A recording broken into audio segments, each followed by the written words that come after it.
산업리포트에서 오늘 목요일 팩트체크 해보도록 하겠습니다. 산업리포트 더 팩트 김수경 캐스터 최현수 전문가입니다. 어서 오십시오. 네, 안녕하세요. 네, 오늘 산업리포트 어떤 리포트인지 화면으로 보겠습니다.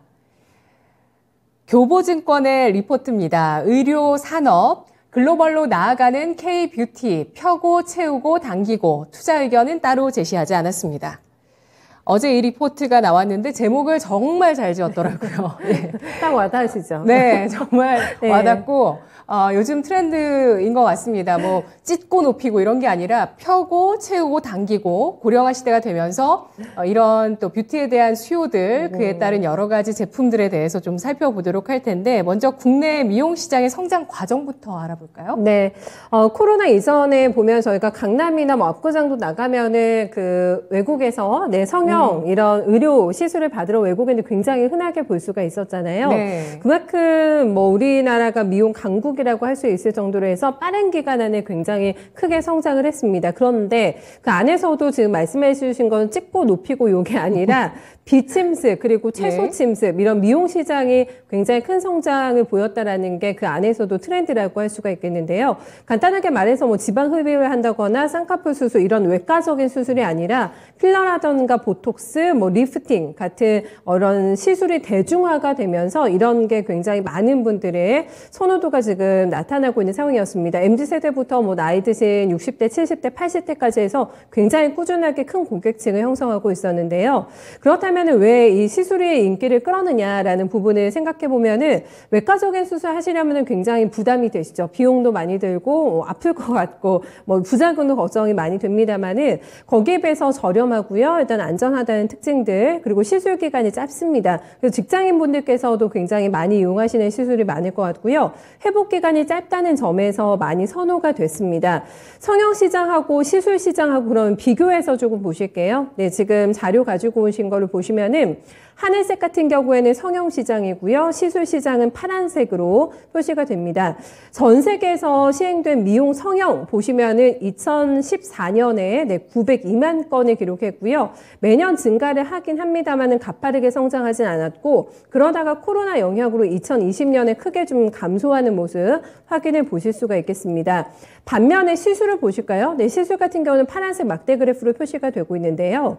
2014년에 956만 건 기록이 됐고요. 코로나 영향이 가장 심각했던 게 2020년이었는데 그때 시행 건수 보니까 1,440만 건이 시행이 되면서 6년간 연평균에서 7.1% 정도 성장세를 지금 보여주고 있는 상황입니다.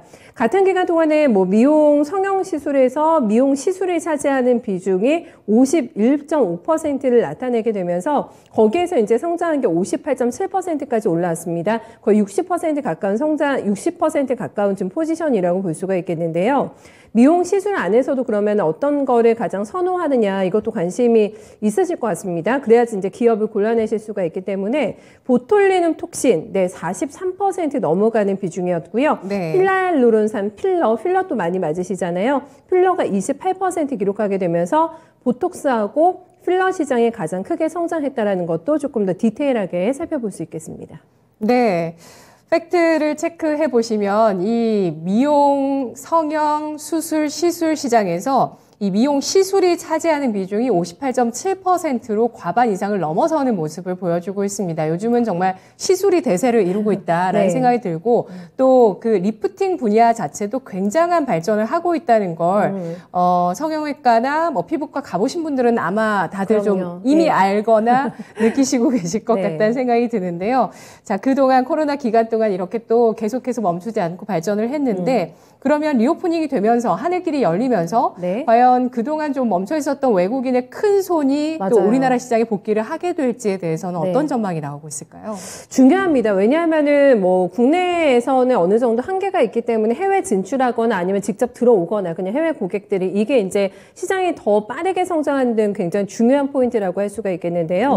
코로나로 미용시술 목적으로 국내를 방문하는 외국인들이 사실 급감한 거는 맞습니다. 최근에 먼저 사실을 확인해 보시면은 성형외과 성형외과하고 피부과를 찾는 외국인들이 2009년에서 19년까지 10년간의 통계를 냈는데요. 연평균 13.7% 성장을 했고 미용 성형 목적의 환자 비중은 29.7%를 기록했습니다. 그러니까 성형을 하려고 오는 그런 외국인들의 10년간 연평균이 13%, 시술을 받기 위해서 오는 건 한 30% 가깝게 성장이 됐는데 문제는 팬데믹 기간이 조금 길었기 때문에요. 팬데믹으로 국가 간의 이동이 제한이 되면서 내한한 성형외과 피부과 외국인 환자가 3.2만 명으로 급감을 했습니다.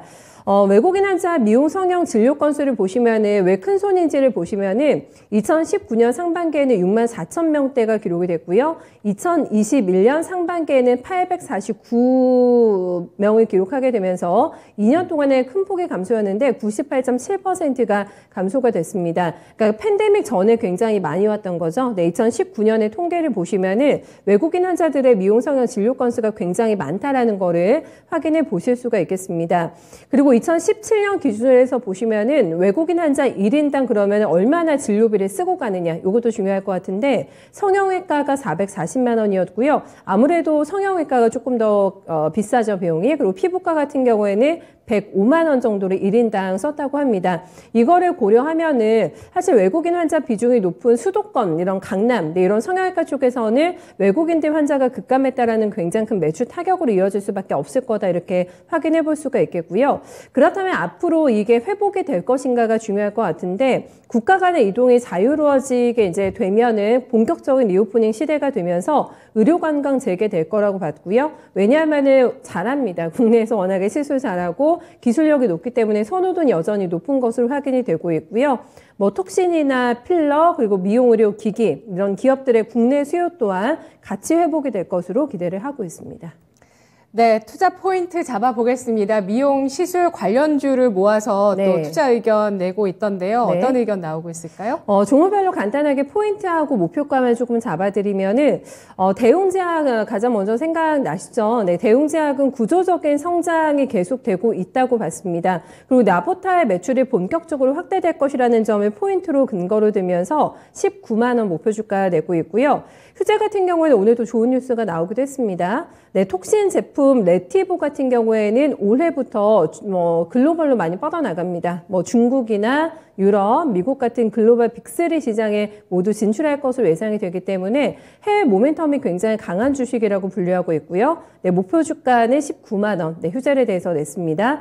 파마 리서치를 보시면은 요즘에도 많이 선호하시는 게 제 주변에서 리쥬란 시술 굉장히 많이 하시던데요. 네, 리쥬란 신제품 출시가 이제 나온다고 하고요. TV 광고가 집행이 되면서 요즘 리쥬란 광고 많이 보실 것 같아요. TV에서. 거기에 대한 고성장이 기대가 되는 종목이라고 좀 얘기를 해주고 있고, 콘주란이라는 게 또 있다고 합니다. 이것도 이제 대형 병원 중심의 침투가율이 굉장히 높기 때문에 지속적인 성장이 가능한 기업으로 보고 있고요. 11만 원, 네, 목표 주가 내고 있습니다. 현재가하고 비교해서 각각의 종목들 목표 주가 확인해 보시고 이제 수익률도 점검해 보시면 될 것 같고요. 루트로닉도 아마 기억나시는 종목일 겁니다. 아마 의료산업 하면은 빠지지 않고 등장하는 종목 가운데 하나인데 기술력과 브랜드 인지도가 워낙에 높기 때문에 가격 결정력을 가지고 있다는 거를 좋게 봤습니다. 31,000원 목표 주가 내고 있고요. 바이오플러스까지 보실까요? 이 종목 같은 경우는 약간 생소하실 수가 있겠는데 신규로 커버리지를 제시하고 있는 그런 종목입니다. 올해 굉장히 큰 성장성을 보여줄 것이라고 보면서 32,000원 네, 목표 주가 내고 있고요. 국민 시술이라고 불릴 만큼 슈링크도 많이 하시잖아요. 네, 슈링크 하면 생각나는 클래시스. 슈링크라는 유니버스를 가지고 있는 회사입니다만은 따로 목표 주가는 책정하지 않았고요. 그다음에 성장 가능성이 높다라는 의견을 냈습니다만은 제이시스 메디칼까지 좀 좋게 보자는 의견. 하지만 구체적으로 목표가는 따로 내지 않고 있습니다. 네, 알겠습니다. 파마 리서치 프로덕트가 상장했었을 때 2015년에 리쥬란 힐러라는 게 있다고 해서 이게 청담동 며느리 주사라는 그 닉네임이 그때 당시에 있어서 정말 이게 뭔지 맞아보신 적이 있으신지 제가 주변에 물어보기도 했었는데 이주는 좀 많이 대중화된 것 같습니다. 리쥬란 힐러. 많으시죠. 정말 많이 맞으시고 또 샤넬 주사라고 해서 줄기세포를 이제 가미해서 침을 가지고 이렇게 얼굴에 구멍을 내서 거기다가 줄기세포 그 앰플을 넣는 이런 시술도 정말 많이 하시더라고요. 아프겠네요. 네, 근데. 예, 많이 아프신데 많이들 하시더라고요. 네. 정말 많은 시술들이 있고 이런 것들을 뭐 나이 드신 분들뿐만 아니라 20대 분들까지도 요즘 하고 있는 추세라고 합니다. 오늘 미용 시술 관련주에 대한 인사이트 얻어볼까요? 네. 미용 의료기기 섹터는 앞으로도 저는 좀 더 리레이팅이 가능하다고 보고 있고요. 지금 최근에 이제 주가들이 전부 강세인데 리오프닝 기대감으로 그거는 이제 강세고요. 지금 대외 활동이 증가할 것으로 보고 있어가지고 에스테틱 수요도 증가할 것이다. 그렇게 전망이 되고 있습니다. 그다음에 피부 미용에 대한 이제 관심 증가와 고령화에 따른 안티에이징 수요가 증가하면서 역시 수혜를 입을 것으로 보고 있고요. 지금 가격하고 수량은 증가하고 비용은 감소하면서 PQR이 모두 이제 개선되고 있다는 게 긍정적입니다. 지금 중국 시장의 미용 의료 침투율은 3.5%로 매우 낮은 수준인데요. 향후 4, 5년간 중국 시장 점유율 증가가 기대가 됩니다. 지금 예전에 우리나라 화장품들이 중국 시장에서 큰 붐을 일으켰는데 피부 미용 의료 기기 업체들도 결국에는 그 전철을 밟을 것으로 그렇게 전망이 되고 있습니다. 지금 K 의료기기 수출 같은 경우에 21년도에 27% 성장했고 올해 같은 경우 1, 2월에 벌써 50% 성장해가지고 올해 더 큰 폭으로 성장할 것으로 보고 있고요. 지금 글로벌 미용 의료기기 섹터의 퍼 같은 경우에는 제약바이오 섹터보다 훨씬 높아요. 지금 S&P 500 기준으로 보면은 제약바이오 섹터 같은 경우에 퍼가 11배에서 12배인데 미용 의료기기 섹터 퍼는 약 27배로 굉장히 지금 고평가 멀티플을 부여받고 있습니다. 지금 역시 글로벌 대비 멀티플이 낮은 국내 업체의 리레이팅도 가능하다고 보고 있고요. 지금 국내 업체의 12개월 선행퍼 같은 경우에는 약 13배를 지금 부여받고 있습니다. 지금 리오프닝 기대감은 주가에 이미 선 반영되고 있다고 보고 있습니다. 모든 종목, 그러니까 뭐 파마리서치, 클래시스, 루트로니, 휴젤, 바이오플러스 모두 다 선 반영되고 있다고 보고 있고요. 지금 개별 기업의 결국에는 신제품과 수출 확대 등 실적 증가 요인 체크한 후에 주식을 매수하시는 게 낫지 않나 그렇게 보고 있습니다. 네, 알겠습니다. 이렇게 업황이 좋긴 하지만 워낙 PQ뿐만 아니라 C까지 낮아지는 움직임이 나타나면서 업황이 굉장히 좋습니다만 종목별로는 좀 실적 성장세가 다를 수 있다는 점을 잘 체크해보자라는 전략을 주셨는데요. 관심주 어떤 종목 보실까요? 저는 파마리서치와 클래시스 갖고 나왔는데 저는 이 피부 미용 의료기기 업체들 다 좋게 봐요. 솔직한 얘기로. 저는 제가 되게 이제 추천주로도 많이 냈고 제이시스 메디칼, 파마리서치, 클래시스, 루트로닉 다 한 번씩 다 내고 휴젤까지도 한 번 냈었는데 굉장히 고성장할 것으로 보고 있어가지고 지금 퍼는 일단은 어느 정도 지금 13배로 그렇게 높지 않은데 상당 부분 지금 고성장할 것으로 보고 있어가지고 저는 계속적으로 신고 좀 경신하지 않을까. 대신 조정은 조금 있을 때 사보자. 그렇게 말씀드리고 싶고요. 일단 파마리서치 같은 경우는 지금 피부 미용에 대한 투자가 활발해지면서 아까도 얘기했듯이 리쥬란 제품의 판매가 증가하고 있습니다. 지금 관절 강화 주사제인 콘쥬란 같은 경우에도 건강보험 적용 이후 가파른 성장을 하고 있는데요. 지금 대형 정형외과에 가면 콘쥬란은 다 지금 쉽게 맞을 수 있습니다. 지금 올해 리쥬란 같은 경우에는 중국 시장의 수출 확대도 기대가 되고 있습니다. 그 다음에 이제 클래시스인데요. 집속 초음파 신제품인 슈링크 유니버스 출시를 앞두고 있고, 그 다음에 역시 슈링크 유니버스나 슈링크나 이런 기기들은 한 번 팔면 끝나지만 소모품 매출이 계속적으로 지금 나오고 있어요. 그렇다고 본다면 실적 개선이 계속될 것으로 보고 있습니다. 네, 알겠습니다. 고령화 시대 수혜주, 오늘 미용 시술 관련주 확인해봤습니다. 증권사에서는 여러 기업에 대해서 투자 의견을 제시했고요. 최원재 전문가는 이 업종에 대해서 팩트로 일단 우리나라 의료기기, 미용 의료기기 섹터가 글로벌 미국 의료기기 섹터 대비해서 절반 정도의 밸류에이션을 받고 있다는 점 체크를 했고요. 파마리서치 그리고 클래시스 관심주로 꼽아주셨습니다. 고맙습니다. 네, 감사합니다. 감사합니다. 산업리포트 더 팩트였습니다.